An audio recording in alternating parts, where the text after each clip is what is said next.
There's Emily. She made just as we go live, she's there. Hello, Emily. Welcome everyone to another Tamora Pierce fantasy live stream. We're actually finished with Alana now. Yes. Well, she is in here. Just come back. That's true. Good point. Good She point. makes an appearance. Good point. Good point. I'm a little tired today, so we might have some brain farts. So excuse me about that. Pardon the farting. Today we're discussing wild magic. Woo! So yes. Is this because Dia, you had this cover on your audiobook, right? No, I had a cartoon of Alana. Dane? Of Dane on the horse, on her horse with all the other horses around her. Oh, okay. Mm-hmm. Do you have a physical one? No, it was just on the cover of the audiobook, but it was Dane on the horse with all of the horses around her. Was it because I listened to the audiobook and it has your cover on it, Christy? Okay. Oh, yeah. Okay. So did you listen to the full was it a full cast or was it Yeah. The one that I listened to, yes, it was a full cast. Okay, yeah. Then we listened to the same one. Oh, okay. Oh, good, because I think we should talk about the audiobook. That's exciting. Okay. Yes, that's true. She's still there, just not the protagonist. Excellent. Oh. Yeah, this is like, so I guess one of the originals, probably. Yeah. Is it Dove? Why am I blanking on the horse's name? Do you guys remember what the horse is? Cloud. Is it Dove? Cloud. There is a dove, though. There's a horse called Dove, I think. Thank you. Oh my gosh. I really feel like I'm working with reduced mental capacity, so please excuse me, guys. But okay, so yeah. So why don't we start off with we're gonna like attempt to do a non-spoilery section today, just to switch things up. I never remember to do that, but so let's do like a brief non-spoilery introduction to Wild Magic. This is the first book in a 4-book series called the Immortals series. It's a quartet, and there's a lot of returning characters from the Alana series. So yeah, what would you guys say?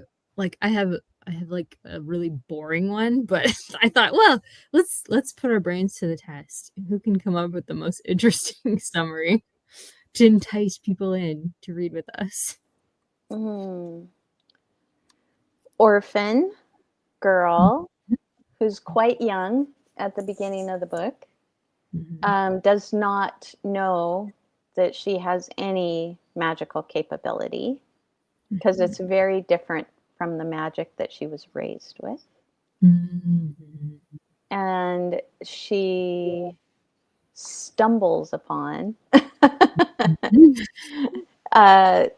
somebody that works for the king, and well, kind of works for the king and queen. And she just knows that she's really good around animals, and the person she stumbles upon is in charge of the horses for the riders. So, and then it goes from there. Yes. Excellent. I like how detailed that was about the beginning without any spoilers. That was impressive. How about you, Victoria? Do you have any like? You want to add? That was pretty good. I mean, okay, yeah, I would add maybe, like coming of age with a new character in the Tortal universe. If you did read the first 4, this is a new protagonist that we haven't met before. And it's very, very much the same of like coming of age, like the first 4 books was, but with more of a animal companion focus, even more than with Alana's, because Alana had it too. Mm-hmm. We really lean into that with the new protagonist. Mm-hmm. Yes. Yeah, that's a really good point to bring out. Emily's Lots is of good. animals.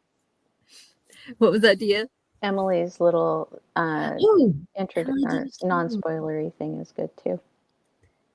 Orphan girl who has a special bond with animals begins to work with the hostler for the Queen's Riders while seeking to forget her traumatic past. Oh, Past. There you go. so good. Yes. That's Yeah. great. It makes you be like, what traumatic past? You know? Excellent. Yes. Mine. Okay, here we go. Here's mine.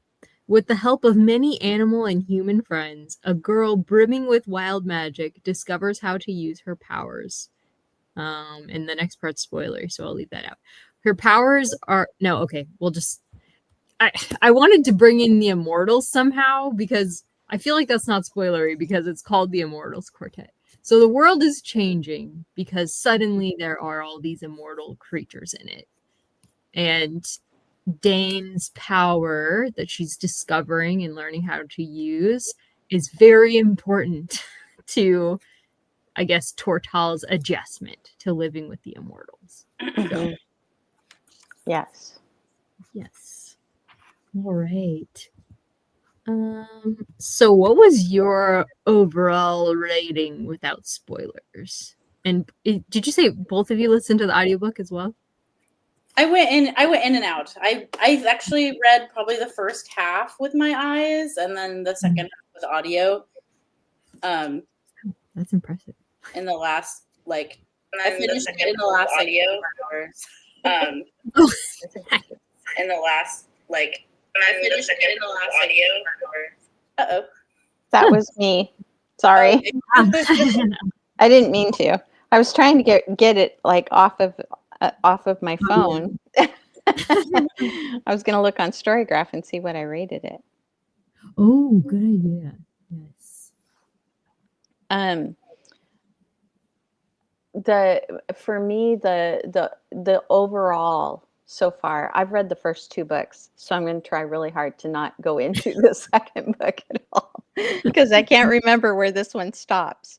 But the overall, I just like it better so far. I like Dane herself.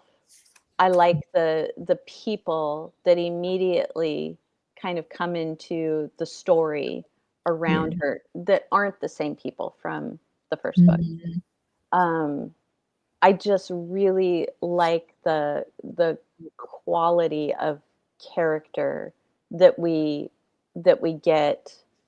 And Tamora Pierce, I think, has a more sure style in this.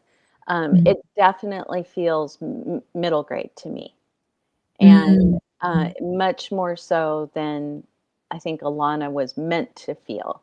But it didn't feel that way for me personally. But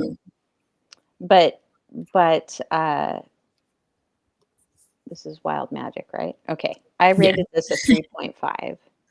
So 3.5 stars. Excellent. But yeah, I thought that it definitely is a book that I could hand to a middle grader and feel good about. So yeah. Yay. Oh, that's great news. I'm really glad. How about you, Victoria? I'm a lazy reviewer these days, so I gave it 5 stars because I was like, I had a fun time. Time from beginning to end. I liked it so much better. I like the world expansion that has happened in this, and like the additional elements of fantasy with the magical creatures too. And I thought the villains were quite villainous and very very scary. I agree. And it doesn't have the identity crisis that I feel like the first quartet had. Like this is much more, it knows what it is and knows who it's for. And I'm like, yay, okay, this like the puzzle pieces fit in this one. And it just and yeah, strong characters. Dane is a strong character, and I agree the side characters who she meets, the friendships she builds are strong. I think Dane is a little more of an interesting character because of her past and her growth from there. Yeah, I was like, yeah, this is what I wanted from Alana, which we didn't really get with Alana, but yeah, I do have a lot of questions, so I'm hoping I get answers that I didn't get with Alana. I had so many questions at the end of Alana still, and I thought, oh, is she going to do this to me again? Are there any of the questions like book 1 specific? Because that would be fun to talk about. Okay, they're for book 2. Well, I don't think that they're necessarily book 1 specific. I just think I hope that throughout the series they get answered. But yeah, like maybe I should wait till we get into the book without spoilers here. Okay. All right. We'll come back to it. Yay, Emily said 5 stars because of Numair. I 100% agree with this. I just said this in my best book forward, which I did end up choosing that as the name Dia, so thank you for that. And I told this story, and I'm going to tell it again because we have another Numair fan here. But he was the first time that I read a book, and I got a crush on a character with Numair because I remember asking my friend, I was like, can you have a crush on a book character? And she was like, what? No, that's weird. So, yes, Numair was my first book crush. Wow. Just like super sweet and very whimsical. I mean, very like, I don't know, how would you say it? Bookish. He's just so bookish. He's really fun in that way. But also good at socializing. He's like a good balance between social and bookish. He's a nerd, but he cares about people and has close relationships and friends. So, and he knows it feels like he really understands Dane really well. So, okay. Emily would say that the series doesn't stay middle grade. So, and I would agree with that. I think you told me that before, but so far it feels middle grade. Yes, this first book really does. There's not any, I don't think there's any hint of romance anywhere at all. It's like very age appropriate. The only thing to me that didn't quite feel middle grade was the gruesomeness of some of like the battling and with the what are they called? Napalm. The creepy half human things. Like they're pretty gross and gruesome. And I was like, oh, they're kind of intense. That was the only thing that I was like, whoa, this is a little pushing the middle grade, but I thought they were scary. That is a good point. But everything else felt very middle grade. Okay. The death of the mother dragon really struck me this time around, and I was like, it makes sense because she wrote this in like the 80s, and I didn't notice this as a kid, but now knowing about napalm, I was like, oh my gosh, she's like very anti-napalm, clearly. Like even Dane is like, I'll kill them. So sorry, spoilers. Maybe now's a good time to head out if you don't want to get spoiled. Anyway, I think Emily's the only one here, so she's not gonna get spoiled. Okay, cool. True. All right, and it just made me love him made him more beloved when Pierce said in her afterward that she based him on Jeff Goldblum. What? Funny. That is hilarious. I love it. Oh my gosh. My book does not have an afterword. So Emily, anything you can tell us? Did either of your guys' copies have afterwards? Mine Well, has it. I just had the audiobook and it didn't have one. My physical copy has it, but I haven't read it because I finished it on audio, so I haven't read the afterword. But now I need to. Oh my gosh, that's crazy. I need to see if I can get I have the next book in the same edition as this one. Right here. I can take pictures and send it to you. I'll take a picture of each page and send it to you. I think I could probably get it on ebook. It might be online somewhere. Yeah, it might be online too. Yeah. I could get it online. Unless it's really short. If it's just like 3 pages or something, please do. Just text me. But that is really funny. Thank you, Emily. It's funny. They do comment on how cute Numer is. Who is they? Did you guys Characters, the characters. Oh, yes. They do. Yes. I forgot about that. Yeah, some of the girl writers, huh? They do. Excellent. Okay. I rated it. I really had trouble with rating because I'm so nostalgic about it. Mm-hmm. So I just had the best time reading this. So I'm somewhere between 4 and 5 stars. I don't know where I would land. I think it's really well conceived. I think it's really well pulled off. Mm-hmm. And the characters, like Dia said, are really good. Like they're just really, they have a lot of depth, and there's just so much more detail in this one. Like whereas, as Whitney put it, Alana feels like a book about a fantasy book. This one feels like a fantasy book, you know? Yeah. Like I feel like we learned more about wild magic and maybe even the gift in this book than we learned in like the entire Alana series. Like there was a lot of detail about how Dane does like the healing magic and like how she like has to use salt water to like enhance her abilities, and like there's just so much. So I definitely, I don't know if I'm 4 or 5 stars because I feel like other books might rise, and so if I give this 5 stars, I'm like, are they all 5 stars? Maybe they are. I don't know. I'll have to come back to it, but it's very close to 5 stars for me. All right. Let's move on. So what did you guys think about the audiobook specifically? I thought it was great. I thought it was really, really well done. Especially since I didn't have a physical copy. I don't usually listen to audiobooks unless I've got a physical copy of the book as well. Oh. And can like follow along with it or jump back and forth between the two. Mm-hmm. So this was one of the first ones that I've listened to completely. Yeah, in a long time. And so yeah, I thought that it was really well done. I thought the cast did a really good job. It was put together. I don't know if they missed any words or skipped anything because I didn't have the physical copy, but yeah, I really liked it. Yay.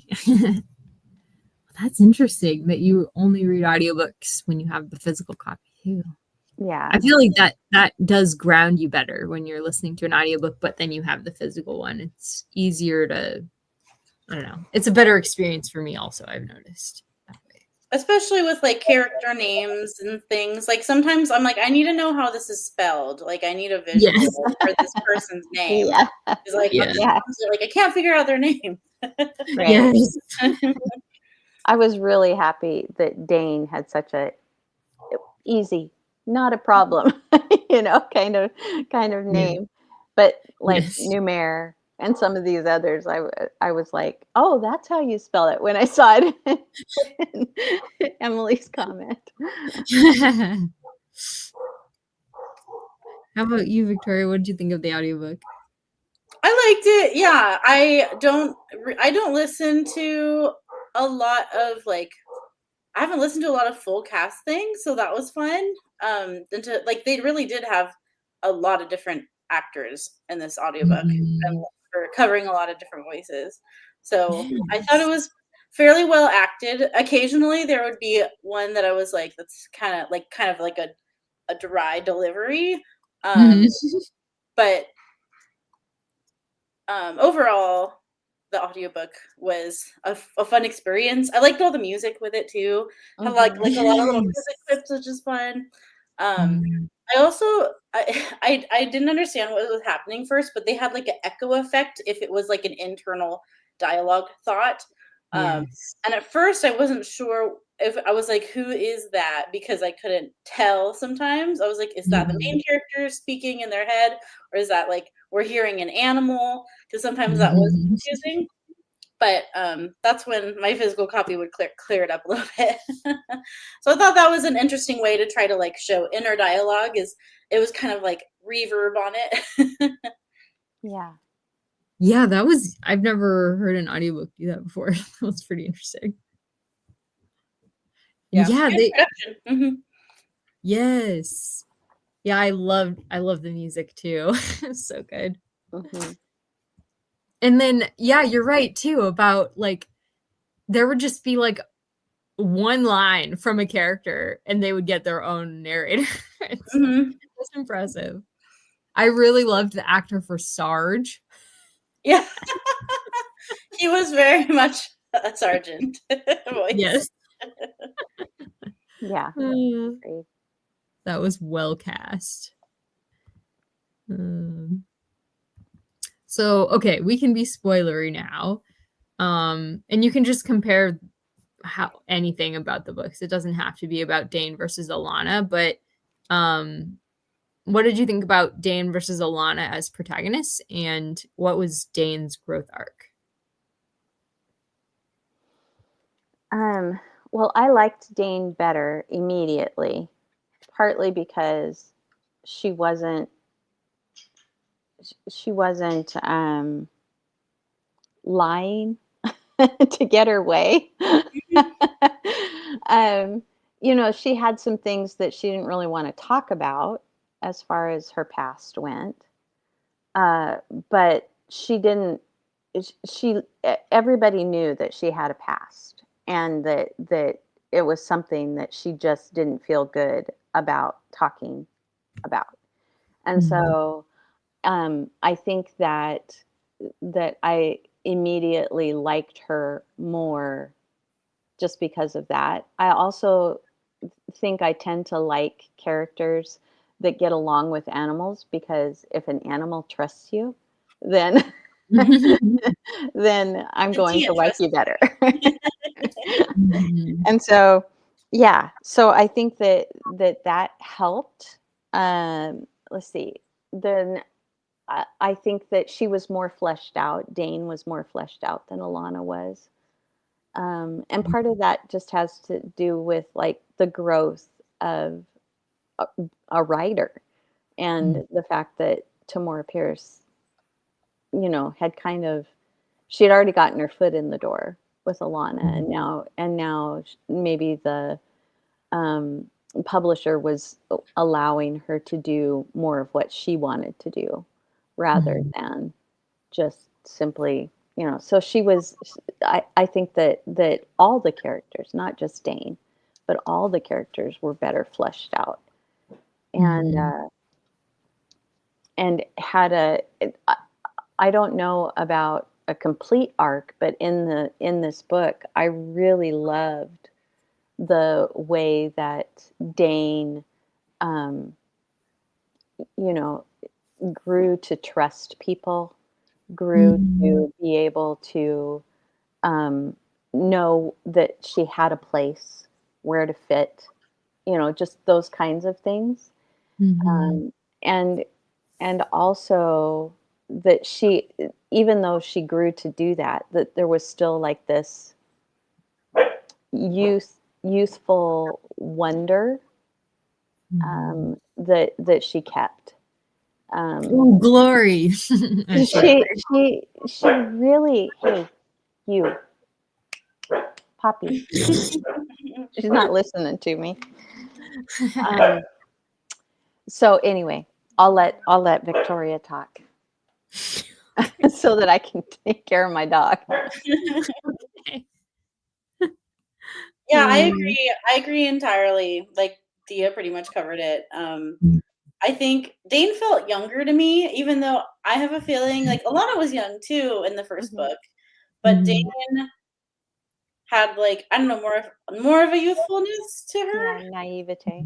Yeah, and so I think it's almost like it almost felt like Tamora Pierce, like, you know, she wrote Alana, and then she took a class on like how to write a main character and make them likable, and then all of a sudden she did all those things with Dane. It felt like as a writer she learned how to make her characters a little more likable. And yeah, just Dane was what Alana was missing. Yes. Everything is fulfilled in her. Hi, Sandra. What's up? Hi. What's up, bud? I want to leave. You don't, Dad's not leaving. We're not leaving. Like, I don't want Dad to leave. I'm like, I don't think Dad's leaving. Go see Daddy. Okay. Close the door. Thank you. Don't lock it. Like, I'll get out eventually.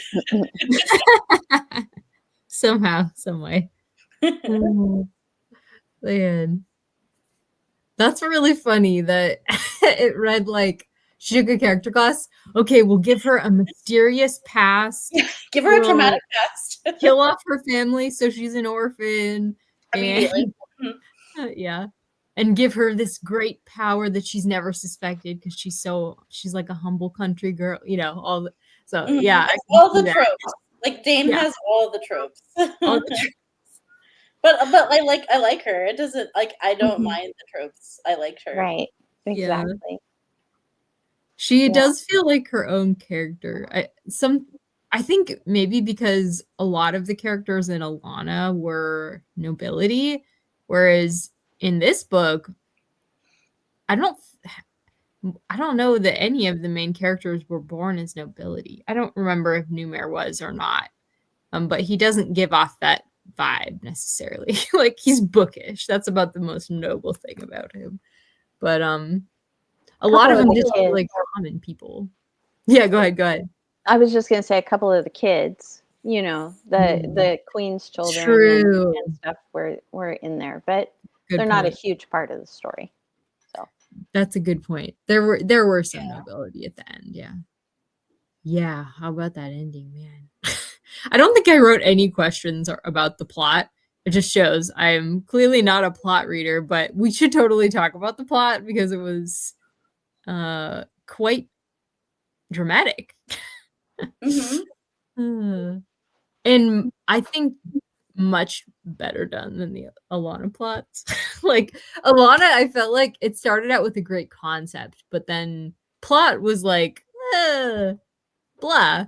But in this book, it really felt like, oh, plot. There's a plot here. I'm just terrible at conceptualizing plot, so what it is exactly, I don't know. You guys are going to have to remind me how it ends because it was too long ago. I read it at the very beginning of September. Oh, wow. It has been a while for you. Yeah, they were sort of hemmed in at Pirate's Swoop. Okay. And attacked by raiders. Yeah. And there's like a big battle, and that's where the kids really come into play. Right. Because they're trapped there, and their mom is being occupied out with giants, so she can't. And then all the mages are like, they have dampener spells on them, and so they have to like think Right. of another Oh, way. yeah. I remember. Okay. Okay. I remember. And Numair is like, so he's like the only one that's keeping them able to do magic, right? From within. Yes. Yeah. Okay. Mhm, Keep them mhm. protected. Okay. Yes. Okay. I remember. Yes, I loved it. Yeah. Oh, good. Yay. And Dean Yeah. inherits the baby dragon. That's Yes. And the right. baby dragon. Okay, I didn't know if that happened in the first book or not. Oh yeah, right at the end. Right at the very end. Okay. I loved the whole connection with the dragon and everything. I just thought that was amazing. Like, what a good way to bring a dragon into the story and not make it a writer or a complete enemy, or those seem to be like the two main plots with Mhm, um, with dragons in fantasy. Either they're meant as writers, mhm, for writers and to bond with writers, mhm, or they're meant as complete enemies, and mhm, have to be fought against and all of these other kinds of things. And mhm, Sky Song, when she gets there, initially she think or she's been called to be an enemy, mhm. but through Dane and oh my goodness, and just the fact that she gets her baby back. Yes. I love that. So Yes. yeah, I thought that was it was really special. So I really like the idea that this dragon is only here for one reason, and that through Dane, they're no longer able to control her and Mhm, or mess with her mind and that kind of thing. So mhm. Emily was asking about my thoughts on the badger too. So I do have some questions about, about the badger. That was one of the things that kind of didn't, I feel like it didn't continue into the second book. And Mhm. so I have all kinds of questions like, who is this badger? Is this her father speaking to her from another, another plane, Oh, another dimension kind of thing? we will talk about that because Uh, I already started book 2 also, and there is a scene where he tries to avoid that very question again. So Yeah, and so I want to know, and I'm also like wishing that he wasn't just in a dream kind of thing. Mhm, I wish that he was like actually coming to her, and was there, not through another dimension, but just coming to her. That he was a real badger. mhm. And oh, okay, good. We'll talk about it in book 2 for sure. And then so yeah, I love the badger. I love too the way that um, each group of animals kind of calls her their sister. So Mhm. she's Sky sister, or she's Wolf Oh. sister, or whatever it is, that Mhm, she has all these different um, attributes that are attached to her from the animals. mhm, And so I really liked that. mhm. um, yeah, but very curious about her father, and We and will learn about that as well in future books. I and don't think yeah, it's book 2 though. It's either 3 so or 4. um, also curious, like with um, Sky Song, just like why she was there to begin with, and where, is Kitten going to remain, or is Kitten going to go off to wherever the dragons are supposed to be? And just all kinds of all kinds of questions. Yes, the dragons, that's a really good point. The dragons in this book are really their own highly developed culture. Maybe they're more of an Eastern conception of dragons. I feel like Eastern dragons are like more their own cult. They have their own cultures, and they're more, but they're not like something to be battled, I guess. They're not like evil. They're more like a positive thing. But yeah, we do learn more about the dragons too in future books. Awesome. Can't wait. You will get answers in this book for sure. Not in this book, but in this series. Okay. All right. Good. So Emily says, I feel like Dane in 13 was more willing to try new things than Alana is. Yes. Every time Alana was given something new, if she wasn't interested, she was like, why? Why are you making me do this? I don't want to do this. I want to start fighting with a sword right now. Right. Dane is a team player. She's more of a team player kind of character. And Alana was more like, I am following my own path, my own dreams. Yes. I feel like Alana was kind of born with a silver spoon, though, whereas Dane wasn't. Dane had worked hard her whole existence so far, being a farm girl, being kind of on the outskirts of the village due to her mother's magic and all of these other kinds of things. So yeah, I liked the aspect of Dane of like she was comfortable with animals, but like too comfortable and needed to learn how to be comfortable with humans and like find community with people, with like her new community with people. I thought that was a neat depth to her character too, and that she can have both. Like she can have this bond with animals, and that it can also like serve the world as well, and like serve her human community too. Yes, Dane understands. I mean, she obviously has to learn about community. That's part of her growth arc, but she naturally understands it better than Alana ever did, because I think she grew up with a family that loved her, and she makes connections more easily. But also, she's been so betrayed that it's not surprising that she had trust issues in the beginning at all. And she is also she feels more her age than Alana did. I think you mentioned that, Victoria. I hadn't thought about it like that, but I think you're right. Like Dane feels like a 13-year-old, whereas Alana always felt a little precocious, I guess. I don't know.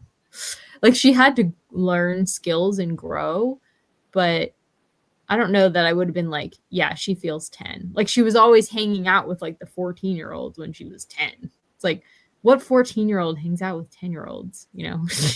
Not very many.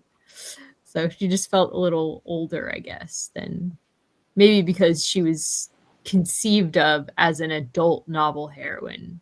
Yeah. Yeah, I think a lot of those kind of issues in the first series are because it was supposed to be an adult series, and it just everything didn't quite transfer over to be a young adult series. Exactly. All right. Let me think here. Where did we leave off? Maybe I'll just.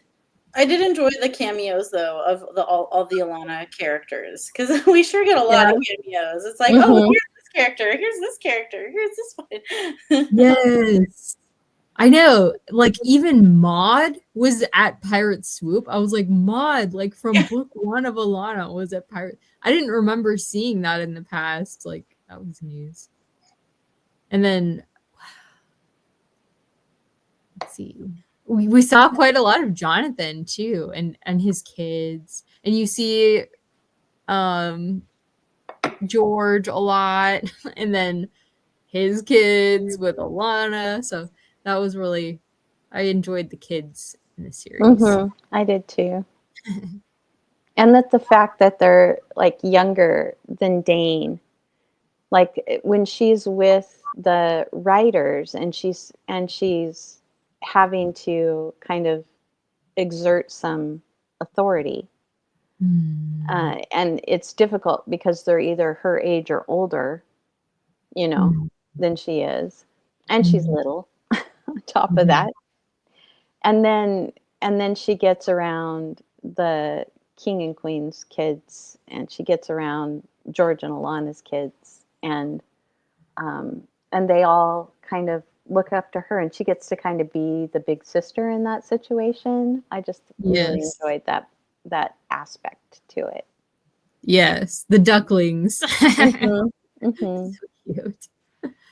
Oh. Okay, I'm just gonna pull this up, but then I saw Emily has comments. Okay, see, I feel like Dane feels a little older than 13, and Alana felt her age. Interesting. Okay. Honestly, you're the teacher here, so you have a lot more experience with kids. That's completely fair. I don't have that much experience with kids. I think that Dane feels more naive, and I think that's what makes her feel younger to me. Yeah. Like she's just so naive about so many things, socially, politically, you know, in this land that she's now in. She's left her own, you know, she's now in this new land completely. And so the naivety thing, I think, makes her feel younger. That's a good point. And this is interesting too. Yeah. I guess Alana, she has her growth. They both have their own traumas though. But I guess Alana had Coram, and so she didn't suffer quite as much as like her brother did emotionally and relationally. But all right. So, okay, we already talked about Numair, like Emily and I did. But what did Victoria and Dia think of Numair? Numair. I don't know how you say it. This is another one I'm really curious about because, you know, when she first meets him, he's not himself. And they're calling him by a different name. Yes. And so he's got a past as well. And it seems to be one that he's not really comfortable talking about either. And so I'm really curious about that. And but I really like him. Yay. I like the way that even though there are things that he doesn't want to talk about, and this is the same with Dane, which is another reason why I think I like her too. He's just it feels like this very down to earth, very truthful, very forthwith kind of person. Someone that you immediately trust. And so, yeah, yes, I really like trustworthy is the word.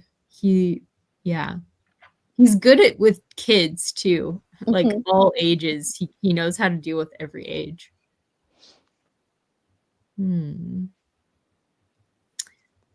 Yes. So yeah, there is going to be one of the books in this series will go into his past, and there also is a standalone novel about his years at university. So I've read that. I thought it was going to be a series, and I kept waiting, and no other books were ever released. And even that one was like years later than it was originally supposed to be out. So I've always been really curious if she's ever going to return and tell us more about Numair's past. But honestly, I didn't love Tempest and Slaughter. It was fine. So I think for me, her best books are this series and then The Protector of the Small series. And a lot of the rest of them, I was like, they're fine. And that's kind of how I felt about Tempest and Slaughter. So which I know is sacrilege because a lot of people love the Circle series and the Becca Cooper series and the series about Alana's daughter. Like a lot of people love those. So I guess I'm just the outlier there. Okay. I'm like pulling it up on Goodreads because it says Numer Chronicles 1. But there is a second one that's supposed to come out still. It says The Exile's Gift. But I think it's been that way for like 5 years or however long. Wow. So who knows if we'll ever Not as many as Patrick Rothfuss. It could still happen. It could still happen. Clearly, He's still alive. He's still breathing. So, he needs to use AI and get himself out of the mess that he got into in the second book. And then let AI write it. AI, write the third book for me. Untangle my plot holes. Okay. I kind of thought so maybe because the audio, I felt like the audio actor for Numer was kind of boring. Oh, really? I don't know. I just felt like he was one where I felt like his delivery was really dry. And so I don't know. I was just like Numer is just like very vanilla right now to me. I'm like, he's just kind of, like there's nothing wrong with him. I'm just like, as a character, I'm like, there hasn't been enough interest for him for me. Like it's just like vanilla and he's just there. So I'm like, I would like to see more development with Numer. Oh yes, sir. That makes sense. We don't know a lot about him yet, so that makes complete sense. This book is like all about Dane, so we don't learn much about him yet. I really liked though the I didn't mind the actor. I felt like it was in keeping with him kind of keeping under wraps a little bit who he really is, whoever that is, because we don't know. So I felt like his delivery was kind of keeping in in character with it, basically. And then also I still felt like his delivery was warm, even though it wasn't maybe really good acting. Yeah. It was still warm and stuff, and he's a character that you immediately do trust, and I think that did have something to do with his voice on there. Maybe not.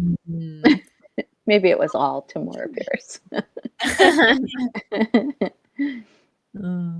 Yeah, I'm just like I would like to know more about him because I feel like he was there and like helpful and like a good guy, but I'm like, okay, I would like to know more about this person. But we don't get that yet. We will get more, don't worry. Do not fret. I think, well, no, I won't spoil anything. Okay. I have started reading book 2 already, so I'm already, my thoughts are like headed there. But we won't talk about that yet. Okay. Let's see. Very much opposite of Tom. I don't remember what that was about. Maybe just Numer, I think. Numer. Okay. Oh, interesting. Okay, now I feel better. Thank you, Emily. I did read the whole Becca Cooper series, but the last one had a really weird ending that didn't make sense, and everybody I know was like, what? But the characters in this, like, I liked a lot about it, but like also the romance I wasn't really a fan of. So yeah, I just really there were still things that I really liked about it. So Becca Cooper is set like, I don't know how much, like a couple maybe centuries ago in Tortall, like an earlier time in Tortall, and she is law enforcement for that time. with, I feel like dogs. I honestly, it's been probably 20 years since I read it, but so I liked her as usual. I usually like her heroines a lot. They're fun, and I liked the characters and everything, but I didn't like the romance, and then the ending felt so unlikely, I guess. It just felt like a twist that didn't make sense. So yeah, I just had mediocre thoughts about that one, but I definitely knew people who loved it. And then the Circle series, I tried and I thought they were so boring. I really tried to get into them. Although they were super boring. What is the Circle series about? That is about, boy, from what I remember in the first book, it's about like 4 different kids in different settings. It's kind of exploring different cultural and socioeconomic settings that these kids are growing up in, and their magic. So there's like 4 different mages who are developing from childhood and growing up in different places. So Okay. I never got past that. So, There used to be a series on TV called The Circle. And so I was wondering if maybe it was anything. Maybe related. Yeah. I don't know. Well, I didn't. I'll have to check it out. But anyway. Okay. Oh, dear throwing shade. I haven't read any George R.R. Martin, so that one I could care less about. But I have read Patrick Rothfuss. They're so good. And I really like them. Yeah. I just really like to finish it. As would everyone. Yes. Seriously. I like how he and I can't remember the name of the woman Dane works for. Onua! They don't push her to reveal her secrets or fears. They work to build that trust and safety for her. Yes. Yes. Onua and Numair are exactly the people that Dane needed at that exact time. Yeah. I love Onua as I a do character. too. She was such a good character. Yeah. Very nurturing. But like tough too. Like she's like a tough lady, but she's really kind with Dane and like cares, like genuinely cares about her future and that Dane's gonna be okay. I really liked that about Onua. I agree. Yes. And I loved that Dane was like, no, I can't go off and do all those grand things. I'm working for Onua this summer, you know? Yeah. That was like her dream job, was to work in a stables, you know? Yeah, it's sweet. Yes.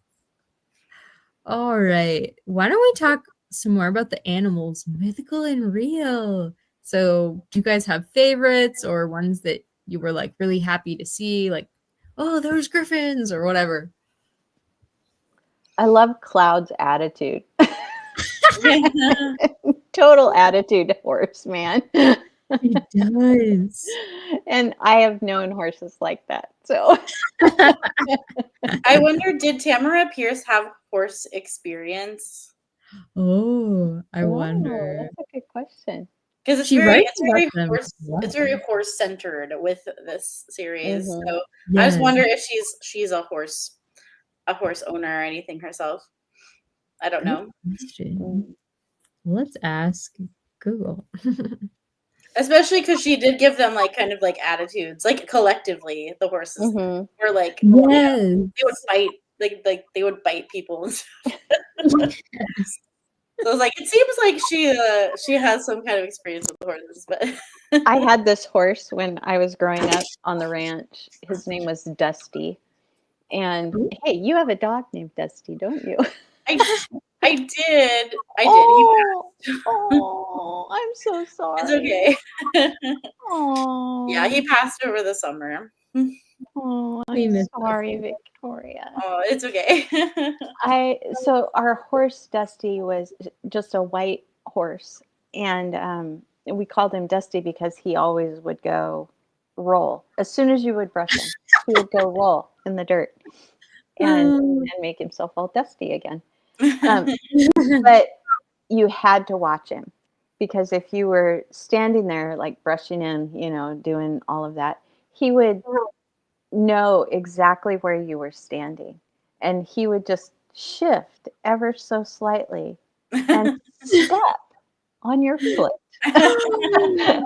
Oh, You would just be wow. beating on his butt, you know, trying to get him off. Get off of me! And he would just look back at you like, "What are you doing?" Such attitude. Yeah, Oh he my did. gosh. He had so much attitude. So I really cannot wait for you guys to meet the horse in the Protector of the Small series. I think you're going to love him. He also has so much attitude. oh, good. Oh my I do God. like a horse with attitude. Oh, Oh. Emily says that Tamora Pierce is afraid of horses and consulted with an expert. Ooh, thank Aw. you. That's impressive. Like she writes like she has horse friends. Mm-hmm. Yeah. Really loved the we already talked about the dragons, but I really loved both of them too. Mm. So just so special to have Mm. them there. I'm a little unnerved by some of these immortals that are coming back into the world. Yes. So yeah, they're definitely yucky. Yeah. Remind me of what are harpies? They remind some of them remind Oh me of yeah. harpies. Mhm. Yeah. So Yes. Yeah, and the spider ones. Oh my gosh. oh Oh, I know. The Spiderins are the worst for sure. And that's like one of the first ones we meet. yeah. Actually, like, it's like, Yeah. "Ooh, okay. That's a little scary for middle grade, probably. But Oh, I could have handled that in middle grade. I have always had arachnophobia, so Oh, that freaked me out. I am very Ron in the face of spiders, but I can handle it now as an adult. I can kill my own spiders, but how were you when you were reading uh, like the Lord of the Rings series?